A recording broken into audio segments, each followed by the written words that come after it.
તમારા પવિત્ર ચોકની અંદર અમારું વાજડીગઢ રામા મંડળ રમતા રમતા બેન સગુણાના પાત્ર સુધી પહોંચ્યું છે. તો સભાની વાલી વાર એટલું જાણ કરવામાં આવે કે આજે દાયકો બની ગયો હશે તે અજમલ રાજાની અંદર રજવાડાની અંદર કેવો રૂડો બની ગયો હશે, કારણ કે આ યુગની અંદર તો આપણે પાત્ર સ્વરૂપ એક પાત્ર સ્વરૂપ બાના સ્વરૂપ ચોકની અંદર બેનબા સગુણાના વ્યવહાર વિશાળ કરીએ છીએ. પણ આ યુગ જ્યારે એની અંદર રચાણો હશે તે યુગ કેવો રૂડો લાગતો હશે. એટલે અહીં બાના રૂપે એક બેનબા સગુણાના મગડિયા વર્તાવવામાં આવશે. એક પણ મગળ ન ખાલી ન જાય, તમારા લતાની શોભા છે. એટલે યથાશક્તિ પ્રમાણે દાન કરજો, કારણ કે જેના માવતરે હાથ લંબાયો હોય એના દીકરા હાથ લાંબો કરે. જેના દીકરા જે હાથ લાંબો કરે ને ત્યારબાદ એના જે નાના એવા ભૂલકા હોય ને એ પણ હાથ લાંબો કરે છે. એટલે યથાશક્તિ પ્રમાણે દાન વરસાવજો. આથી બેનબા સગુણાના લગ્નની એક કંકોત્રી રૂપી જોડી તમારી સમક્ષ રજૂ કરવામાં આવશે. યથાશક્તિ પ્રમાણે દાન કરજો. જે પણ માં ભગવતી તમારી કુળદેવી જોગમાયાએ રામદેવજી મહારાજે જે પણ આપ્યું હોય તે જોલીની અંદર પધરાવી જોલીને કોઈ જાકારો ન આપશો, કારણ કે જોલી પરમની અંદર અમરમાએ ફેરવી હતી. એવી જ જોલી તમારી સમક્ષ અમે એક નર ભાંગી અને નારી બની તમારી સમક્ષ રજૂઆત થયા છે. અને નર ભાંગી નારી બનવું એ મહાન પાપ પણ છે. પણ ધર્મના કામ ધર્મના ગાડીને ધક્કો મારવા માટે અમારે નર ભાંગીને નારી બનવું પડે છે. આની અંદર દેવળની અંદર કોઈ પણ જાતની તમારી એક પણ ઈટ આમ નામની અંબાઈ જાય ને તો તમારો બેડો પાર થઈ જાય. હા, એ પણ અમે જાહેર ચોકની અંદર કહીએ છીએ કે હજી અમે દેવળનું કામ શરૂઆત નથી કર્યું, કારણ કે અમારી પાસે બેલેન્સ નથી એવડી. અને અત્યારે પહેલા પૈસા મહત્વનો છે, ત્યારબાદ કામ કરે છે. ગમે એ વસ્તુની અંદર જાઓ એટલે પૈસા પહેલા મહત્વના કામ કરે, ત્યારબાદ કામ આગળ વધે. પણ એ છે કે અમારે રામદેવજી મહારાજનો દેવળ બંધાવવાનું છે. જે પણ પૈસા આપશો દેવળ અર્થે વપરાશે. અહીંથી બેનબા સગુણાના મણગઢ વર્તાવવામાં આવશે. યથાશક્તિ પ્રમાણે દાન કરજો. જય રામાપીર, જય અલગધણી.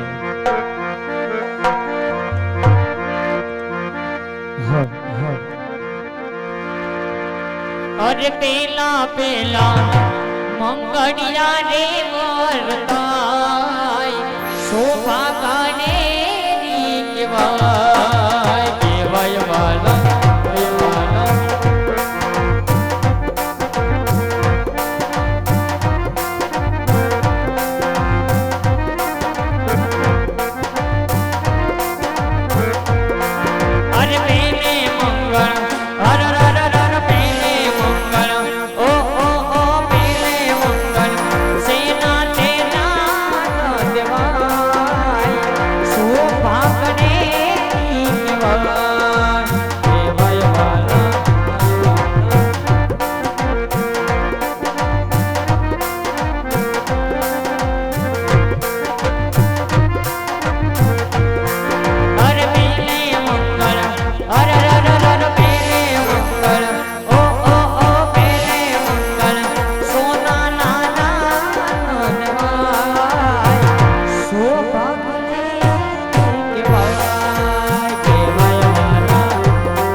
એ હજારો હથિયા વીરા તારી જાન મારી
સનુરાની મોજ હા